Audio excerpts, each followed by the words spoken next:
is a Bramble Jam podcast.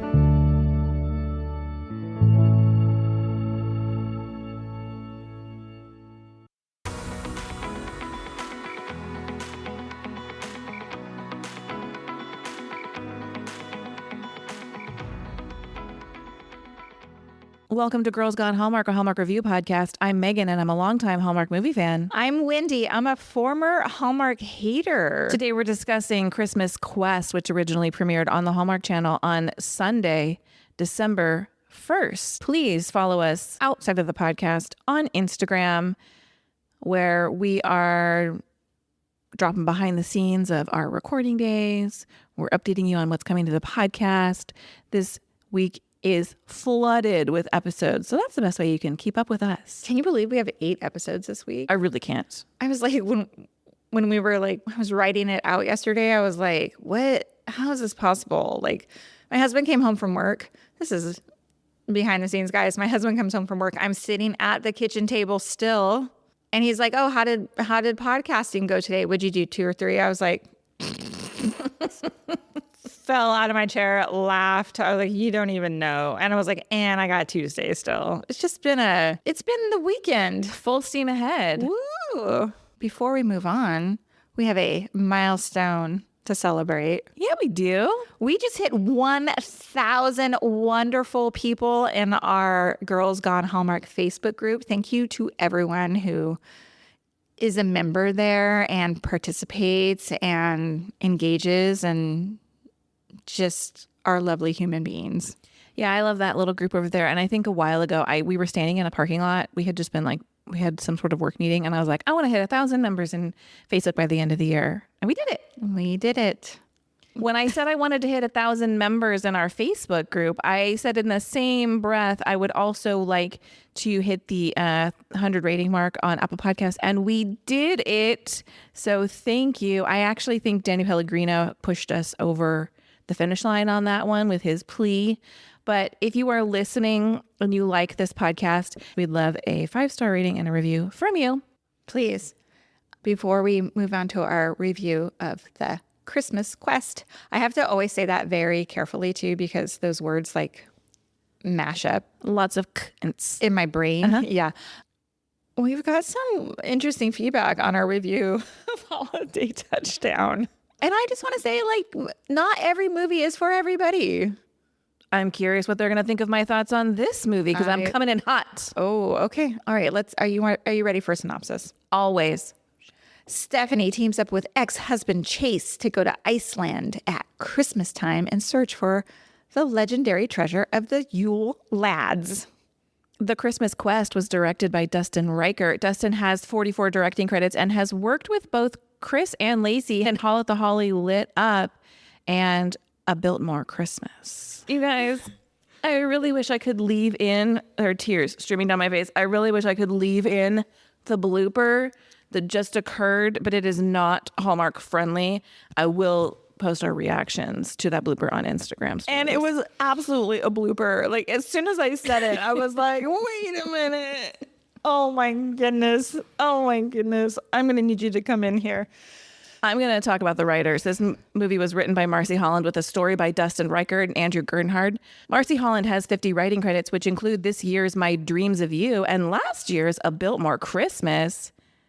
Dustin Reichert has 20 writing credits, which include The Finish Line and A Merry Scottish Christmas, both of which he produced with Synthetic Cinema. Yeah, he does a lot of things. Yes. His IMDb is off the chain. He's a busy dude. Yeah. And finally, this is Andrew Gernhardt's 8th writing credit. His past projects include A Merry Scottish Christmas and Mystic Christmas. That's going to be one of 2 Mystic Christmas references I make this week. Come back for our conversation on The Finish Line. Lacey Chabert stars as Stephanie Baxter. The Queen of Christmas tops her list of 182 acting credits after a year that includes celebrations with Lacey Chabert on Hallmark Plus, His and Hers for Hallmark, as well as a little movie called Hot Frosty on Netflix. Christopher Plaha plays Chase Baxter. Christmas Quest makes 90 acting credits for Chris, who is also appearing in The Christmas Letter alongside Randy Quaid and Chevy Chase, available to stream on Hoopla. Erin Cahill plays Stephanie's mother, Joan Hamilton, and Erin Cahill is having quite the moment. She is starring on Holidays. She recently appeared in Autumn at Apple Hill, and she will also star in the Christmas on Cherry Lane trilogy, dropping imminently on Hallmark Plus. I'm putting together an expedition. Derek Riddell plays Victor Grimes. This is Derek's 79th acting credit.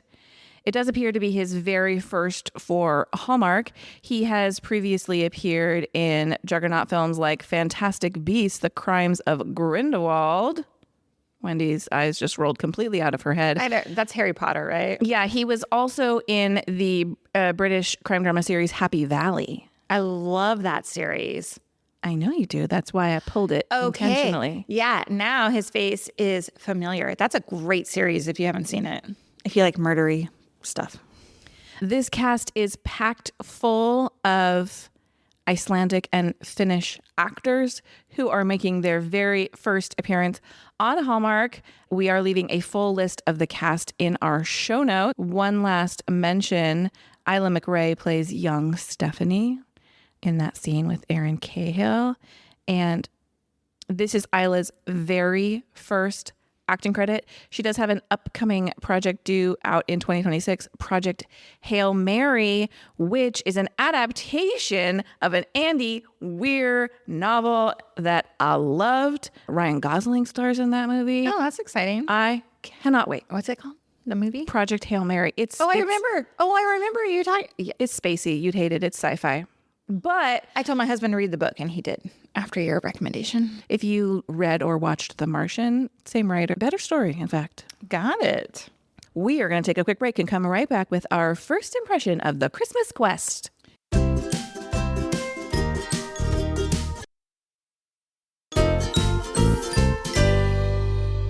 We are back, and it is time for our first impressions of The Christmas Quest. While I was watching this, it dawned on me that it reminded me of Indiana Jones.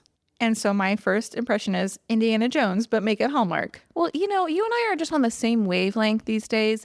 I mean, they do make an Indiana Jones Rolling Stone reference, like Boulder reference. They do. But there was just like when that like wall came down. I was like, whoa, Indiana Jones. Yeah, my first impression is if Holiday Touchdown is Hallmark's Wicked, then Christmas Quest is Hallmark's National Treasure. Nice. There's a scene at the very end when they're like, they use the candle I think it's a candle, right? As like a key. Yeah. And when they are undoing that puzzle, I mean, that's very reminiscent of National Treasure. It's the same situation. They're carrying around this cipher. And when they found that hole, I was like, use the candle. My husband's a big fan of the National Treasure franchise. Is that with Nicolas Cage. I like Nick Cage. He's a wacky dude, but he's fun to watch on screen. In one of my favorite movies of all time, Valley Girl. I have never seen that movie. Gosh. It's, I'm sure, super problematic in what year are we in? 24. 24. Let's Wow. talk what we liked about The Christmas Quest. Yes, ma'am. Okay, so for me, the opening sequence in this movie absolutely had me hooked. So seeing Erin Cahill, no idea she was in this movie. Was that a cameo? Like, was it announced she was going to be in this? Not that I am aware of. We are going to talk about the promotion of this movie very shortly. Okay. Well, I thought that was really cool. I loved all that stuff. But I also really, did you notice, and this is not a did you see that, but when it started, it was like the Hallmark Crown, like branding or whatever. And then it just went right into the movie. No, I'm going to pull it up and show it to you right now. Okay. Okay. Just watch.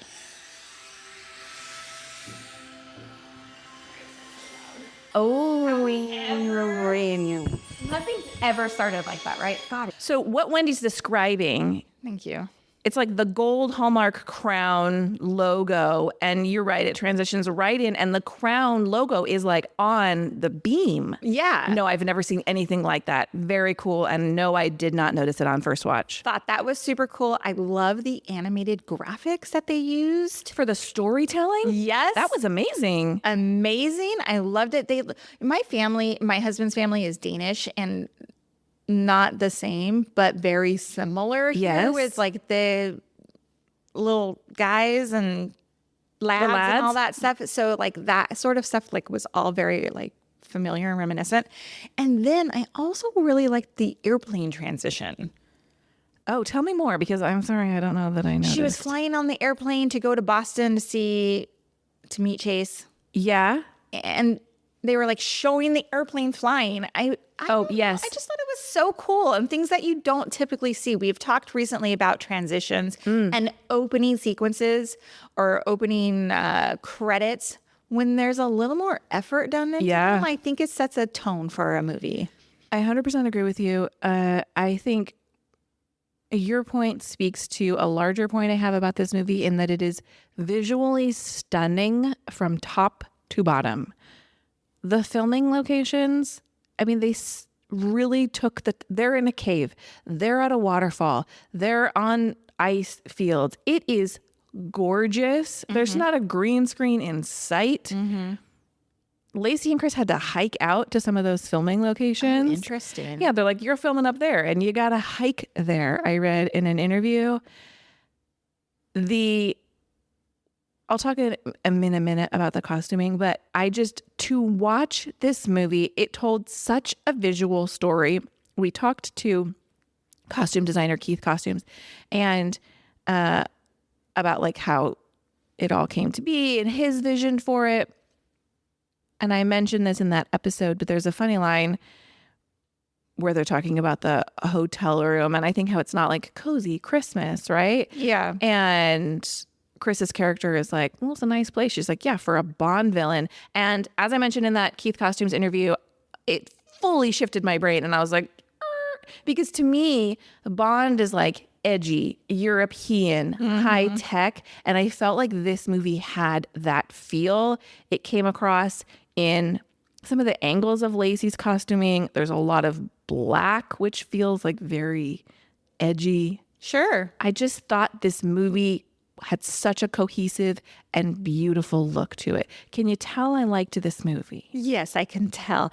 I read a review on IMDb that somebody was like, it wasn't visually appealing because it was Iceland. Boo. I was like, Disagree. they're like, it's barren. I was like, what?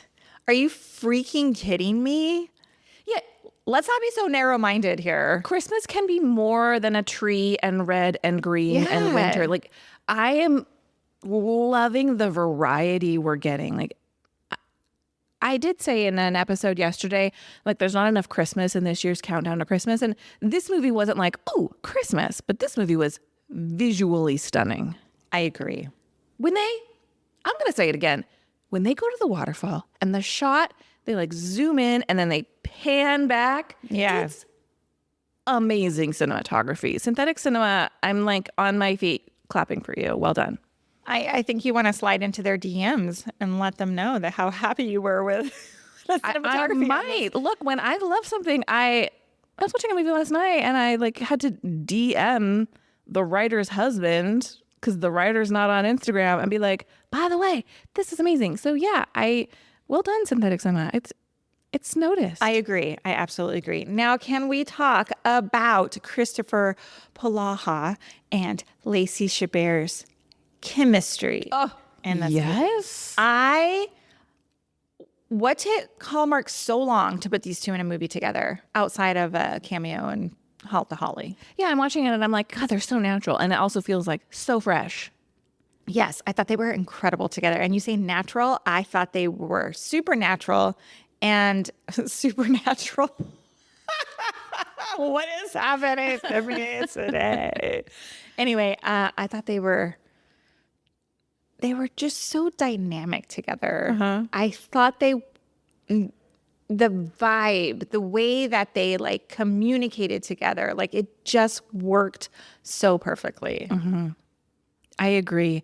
I like Lacey more and more every time I see her. She just gets better and better.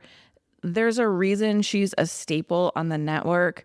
And I've always enjoyed what Chris Polaha does, but I think he might be, if not the best, one of the best actors on the network.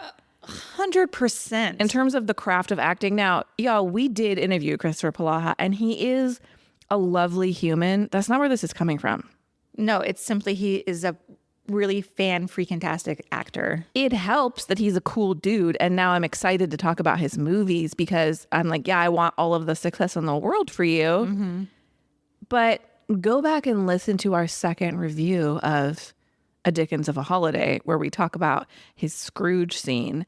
When he yells in this movie, Yeah, when he's mad at Lacey. it's so great.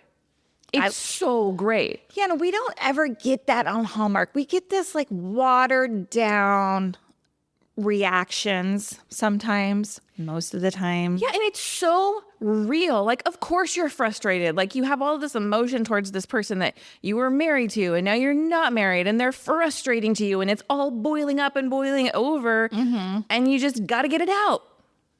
Yeah. It's effective. I thought it was great that he went there. Back to Lacey. For me, this role felt super refreshing. I don't know exactly. She always plays like this sweet and kind, kind of like precious. She's a badass. She's a baddie in this movie. Absolutely. Like, she's not taking any SHIT from people. No. She is feistier. She stands up for herself. Like all of that I thought was super authentic and quite empowering. Empowering. I really like this role for her. Me too. I'm glad she took it. Yeah, can we get another quest from these two? I wanted to ask Chris that and didn't get to it, but I was like, what are the chances that this could be a second? As a viewer, I mean, I think I obviously can't speak to any of the logistics of how that would work out, but I think there's so many more stories to be told with this quest idea behind them, and they have such natural chemistry, and there's so much more you can do with their relationship. Yes. I would be very happy to see a sequel, and I'm not always rooting for a sequel. Well, no, me neither, but I definitely could see a sequel in this one. While watching, I was like, where else could they go with this? Like, what other country could they go to that they're on the hunt for, or whatever? I mean, it could be anything. It could be anything. I know. Just find another historical story, legend, lore. I don't know. I mean, there's 800 Indiana Jones. I know. Well, there's multiple national treasures too, right? And they're like hunting for there's American history based treasures. So like find another holiday story that has some sort of treasure lore to it. Here is my thought, though. I'm going to put a pin in it, but just remind me when we get to Did You See That? Or maybe even Wishes when we talk about the promotion of this movie. Remind me of this minute, okay? That's what I'm going to say here. Anyway, Chris, man, for me, he's a movie star. Yeah. A movie star. Not a Hallmark star. A Hollywood movie star. Part of me is like, oh, I just want to keep him in my Hallmark bubble because I love him so much. But then the other part of me is like, yes, do other stuff. I want to see you can be the biggest, most famous star. Yeah. Yeah. And remember the little people when you're enormously famous. Remember those two wacky girls you met on a Christmas cruise? When he makes that, is it like an Alfred Hitchcock reference? What's the line when they're in the closet and he's going to create a diversion? He's like, have you ever seen? I think it is a Hitchcock reference. Do you trust me? It's a good line. It's a good line. Here's some fun scenes that I liked. Tell me. Ole rocking out to God Rest Ye Merry Gentlemen in the truck is such a delight. The freaking best. Yeah. I did not see that coming at all. I was like, loud. Is that like Icelandic metal music? I know. I've 100% heard that version of the song have before. you? Oh, yeah. Oh my God. That was so funny though. Now, this scene I wonder about. There's a scene where they're at the gala and Lacey's cover is almost blown and Chris comes in and crashes into her and spills a drink. This is one of those scenes that for you could go real hijinksy. Totally. But for me, I thought it was so well executed. Like the physical comedy in it, I mean, it's overdone intentionally. Sure. I liked it. I liked it too. And we don't see Lacey like that ever. No. Yeah, I enjoyed that. It makes me nervous when you're pretending to be somebody else because then you're like meeting people. And how do you not know that they don't know who that person is? Yeah, when they're going into the party, I got actually nervous when they said their names. I'm like, how do you know this person? How do you know these people aren't the most famous people at the party? And that this guy doesn't know who you are. I thought it was very cool the way they got into the party. All these distraction to get the names. But I was afraid for them. Me too. And that whole sequence of them in this party. First of all, the location was super cool visually to look at. I don't have it in my notes, but I wonder what that building is. Two,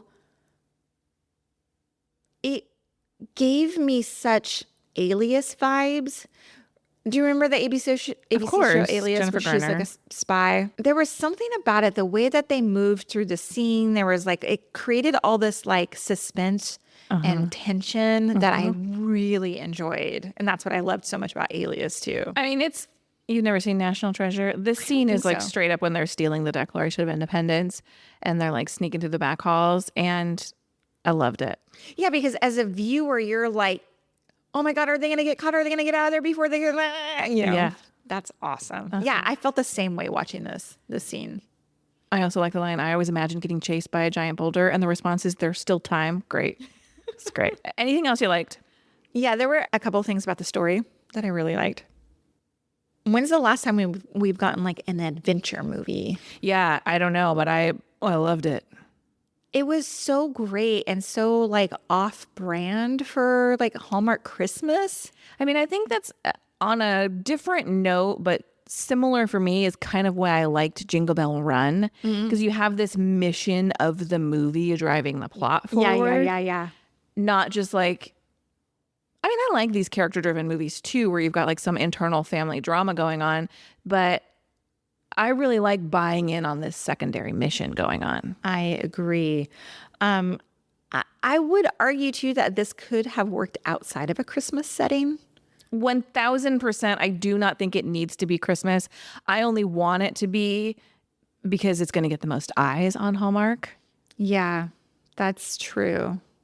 That is true.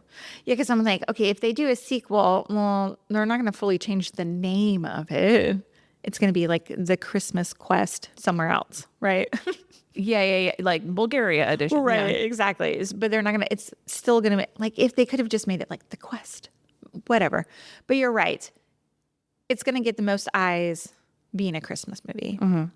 Another thing I really liked is that our characters were not amateurs. A lot of the movies, especially a lot of the mystery movies we watch. Yeah, you got a baker solving crime. Exactly. Here we have two professionals. Yeah, he's like a Norse language expert. Yeah, they're like educated professionals. Like they're good at their job. Yeah. And it's fun to watch that. So I really enjoyed that part of it. The other thing I really liked, and we didn't even mention her. The gal that played Carlotta. Oh, yeah. She is played by Aldis Ama Hamilton. And I thought she was great. I did too. And I liked the twist in her character and her motivation. Right. When she pulls up and she's like, get in. Yeah. I'm here to save your asses. Yes, I love that. And in fact, it kind of had it in my did to see that. But when I meant to mention this to Keith yesterday, she's at the gala. And at that point, we don't know who she is. We don't know her motivation. We don't know why she's following them. But she did kind of strand them in the cave at that point. Like she had already. That was kind a of great scene too. Yeah. And so her dress is black and it has some crystal beading on the shoulder. And at first glance, I think it's meant to be like icy, but I'm like, oh, it kind of gives like spider webby, which makes me think like villain. I was trying to read into the costuming in spite of the fact that I know nothing. That's okay. One last thing I really liked is watching Stephanie and Chase kind of rediscover like their feelings, their no, I was not gonna say like their emotional connection, but they're like they truly do like have a love and respect for each other, and finding that again was like nice to watch, and it wasn't like soapy. It Yeah. wasn't Hallmarky. I don't know how else to really like. It wasn't cheesy. I just thought it was. Of course, that's what's gonna happen. Okay. I have a couple little more things that I liked. Well, is this one on Wish? Let me look.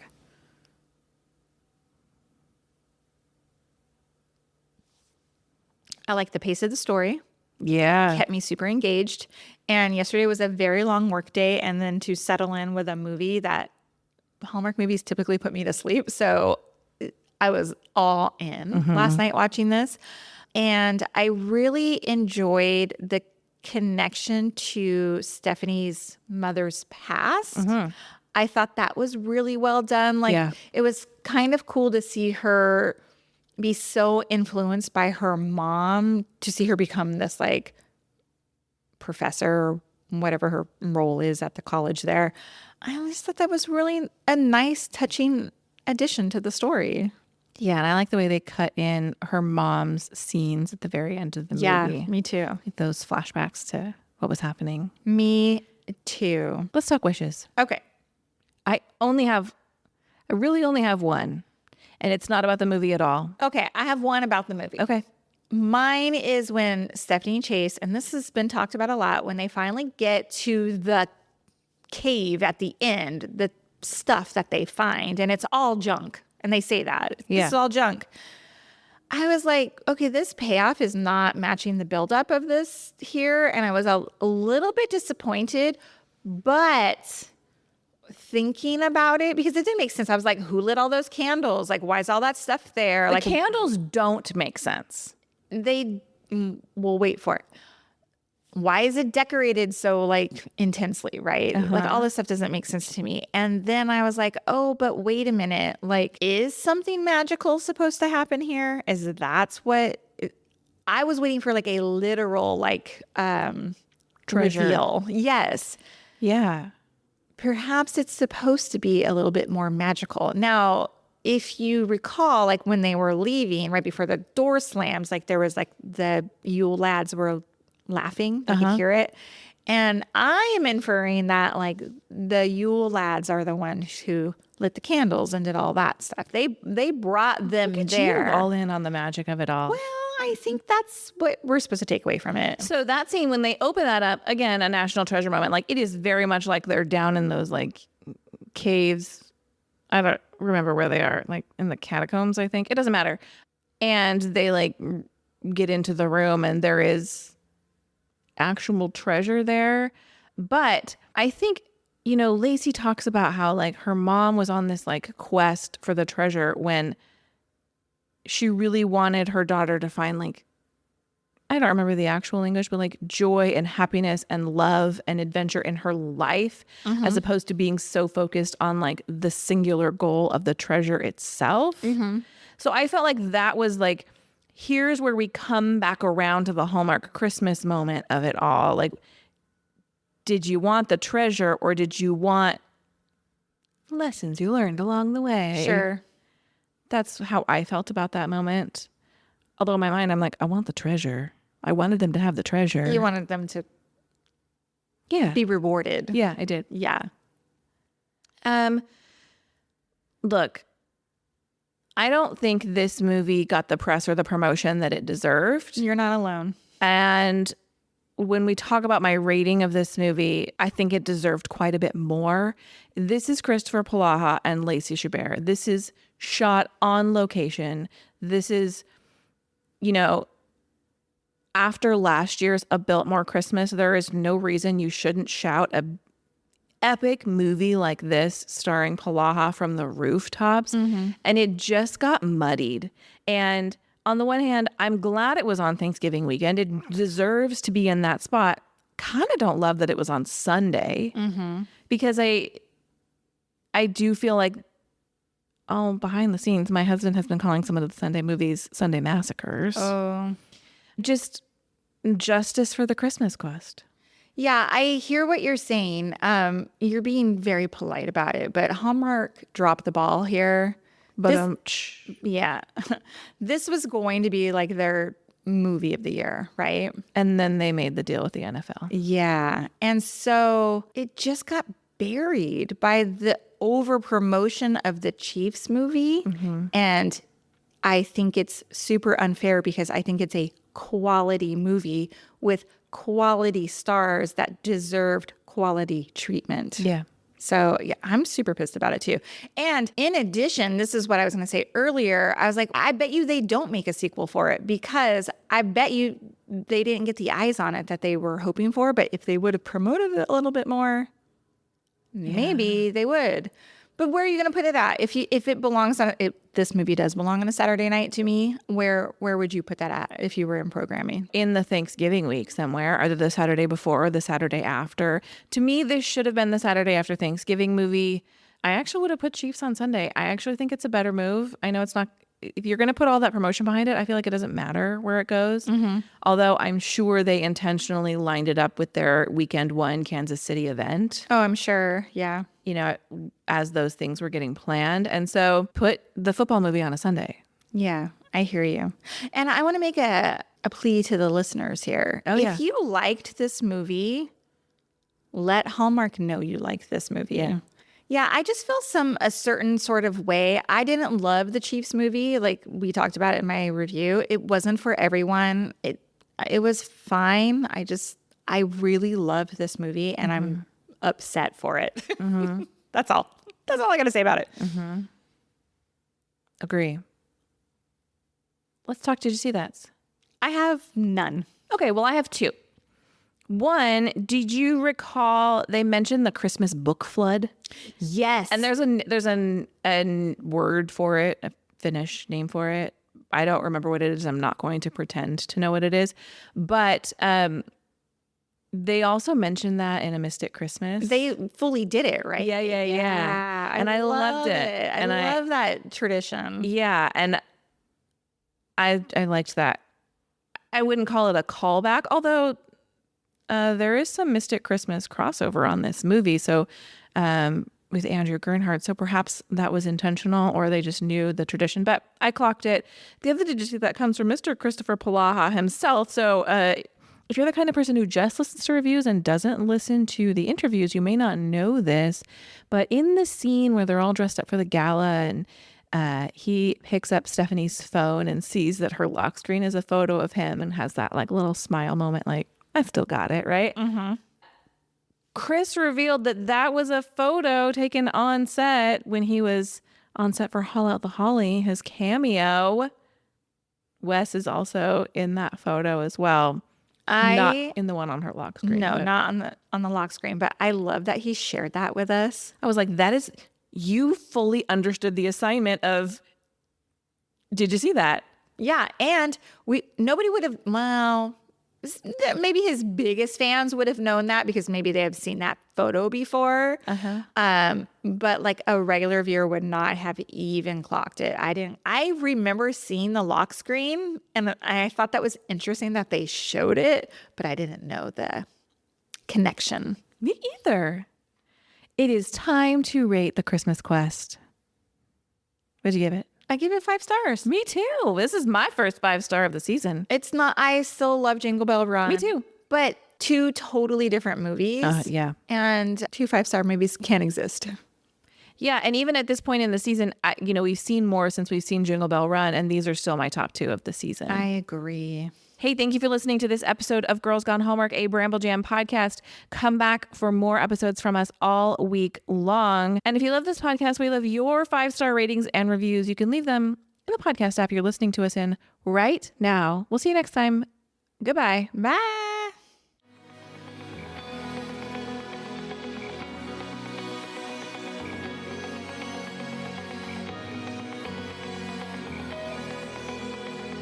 All right, friends, before we go, just a quick heads up. You're about to hear some ads. These little gems help us keep the show running and the Hallmark love flowing.